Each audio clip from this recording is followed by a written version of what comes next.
everybody, I'm Sarah, this is Piers, and we are Recorder Players.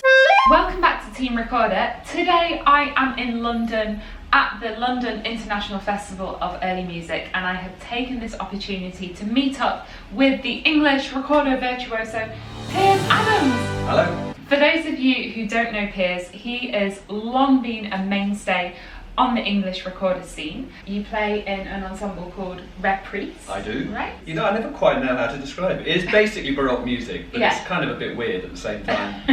We'll leave it at that. Yeah, we'll leave it at that. And actually for me growing up, Piers was one of the few recorder players that I was aware existed, and I will actually say my very first recorder CD was your Shine and Shade.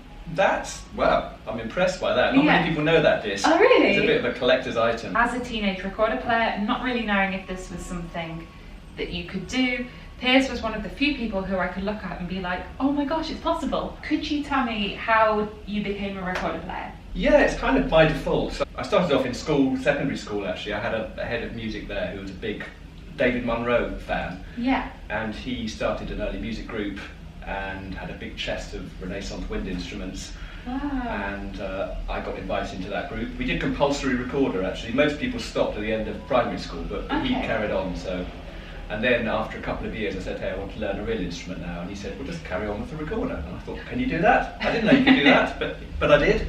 Yeah. And he then introduced me to those Munro recordings and later on to Franz Bruggen. Okay. And when I heard that, I thought, wow, this is what I want to do.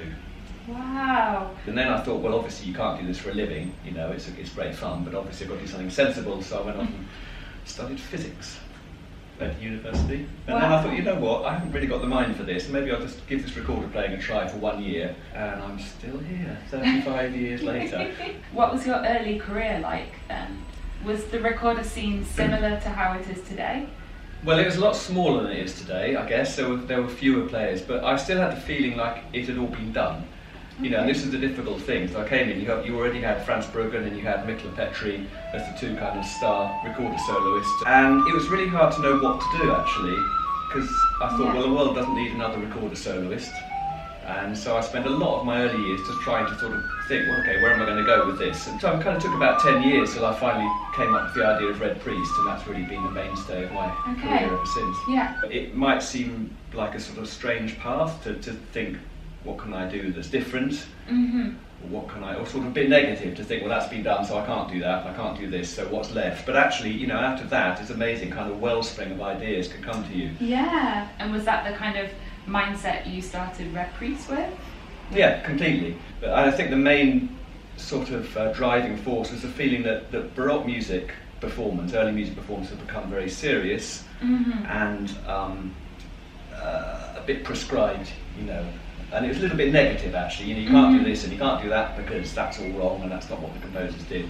But meanwhile in Italy there were some fabulous groups, one particularly called Il Giardino Armonico. Oh, yeah. Who were just wonderful. They were turning Vivaldi into kind of rock music. So I thought, you know what, we haven't got anything like that in England. In fact, the English have a reputation for being very reserved. Right. So I thought, okay, that's my gap in the market. How was this received by the audience? I think they were a bit bemused. Our very first concert actually opened with the room being plunged into blackness and an ear-piercing scream from the back before we started playing Vivaldi's La Notte concerto. This was part of the concert? This was the concert, yeah. This was the very first sound of Red Priest was a really loud scream. So we started off with 11 players in the first concert, and from the second concert onwards we had 4 players, so the other 7 weren't really happy to go on that journey with us. Oh, okay. Ooh. There you go. They wanted to do more historically informed. A little bit, practice. yeah. They thought we were, yeah, not being serious, but we were. Yeah, it's a different way. I mean, I firmly believe there's room for all these different approaches to music. It would be boring if everybody did the same. It would be very boring. So actually, we can be really silly at times, and then incredibly moving and serious at other times. Right. And then people don't quite know where to put us and how to categorise us. But that's kind of fun too, and that's what life's like. Yeah. That music reflects life. Yeah, music reflects life. I actually remember seeing you once play in Birmingham with Birmingham schools, and this would have been maybe like 15 years ago. That you played the medieval Saltarello. Oh yeah. With piano. Yeah. Oh yeah, well remembered. Yeah, because it really, because I must have been like a second year student, fully into the just discovered historical performance practice. Yeah, and with a new you've all been there, so with a new teacher who was like, and these are the rules. Yep. And then I remember your pianist going, bum, bum, bum, bum, bum, and I was like, yeah, it's the way to do it. It was great because all the kids were just like, you saw it light up in their faces. Medieval music. Exactly. Well, it was meant to be danced to, and it just, brings it to life a bit. Yeah. You can be too earnest. But actually, if you go back to some of those David Munro recordings, I mean, he was wild. He looks like a wild jazz musician. I think there's such a link anyway between early music and jazz. Improvisation, you're improvising over a chord structure, and this line between the composer and the performer was much more blurred. I mean... Completely. Yeah. I know. Well, they're all completely creative, and now we have this artificial situation where we're just the conduits of the music of the great masters, and that's completely inauthentic. It was never like that. Yeah. So you kind of want to a loser when you start if you have that attitude. So I think the idea of being creative, in whatever way you can, is always a good thing. Yeah. Even if you get it wrong, it doesn't matter. What advice would you give to people at home with their recorders wanting to try this out? You've got to free your mind to start with. It's very important what teachers say, but I think to be able to free yourself from all of that. I still remember things that teachers when I was 15 told me about a piece of music, and I'm up on stage performing it, and I suddenly think, oh, hang on, I should be doing it like that. But I say the first thing is try anything out. If it works, it works. Yeah. Can you tell me a bit about your latest CD? I can, yeah. So, I've always had this reputation. I think people have typecast me because I always could play quite fast. So I've decided to antidote that with this disc, which is called Bark Side of the Moon. And it's all Baroque slow movements, but with kind of chill out, new age, synthy accompaniments.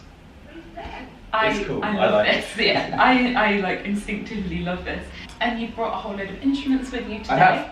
Oh, could you please show us your favourite instrument? I have to say this beast is doing it for me at the moment. So this is the Eagle recorder. Okay, we've not had any Eagles yet on Team Recorder. So I'm developing a program called Flight of the Eagle at the moment. Here you can see that. Okay. It's the same size. I mean, this is still a recorder in F. Wow. In fact, the interesting thing to look at the bore. This has a colossal bore, more like a Renaissance instrument. And then what is this instrument? So this is a kind of it's a tenor recorder made by Adriana Breukink, but as you can see, it looks a bit like two recorders, and it kind of is. Yeah. I don't know if you do that thing where you're trying to improve the tone of your recorder, and you get a little bit of sandpaper onto the block and try and make it sound better.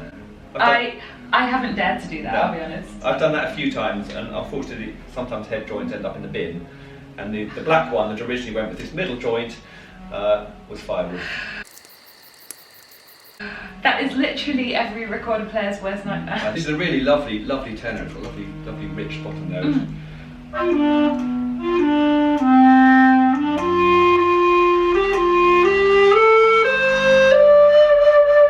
As I get older, I think that what becomes more interesting to me than how fast can I play is how expressive can I make the recorder. And I think that's all to do with those really tiny details between the notes, the things that you can't really describe, you just have to listen. Details of breath and fingering, using different fingering, shading the notes. And I think that's really what makes the recorder sing. Yeah. And that's kind of what I want to do more and more of. We are now going to play something for you. This is Piers' arrangement of a British classic entitled London's Burning.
So this was my interview with Piers Adams. In the description is a link to all of his information, including his new CD, Dark Side of the Moon. As always, you can subscribe to my channel by clicking on my face down here in the corner. Here is the Team Recorder web shop where you can order sheet music from my new CD. And up here is a link to my last Profiles interview with Michaela Petrie.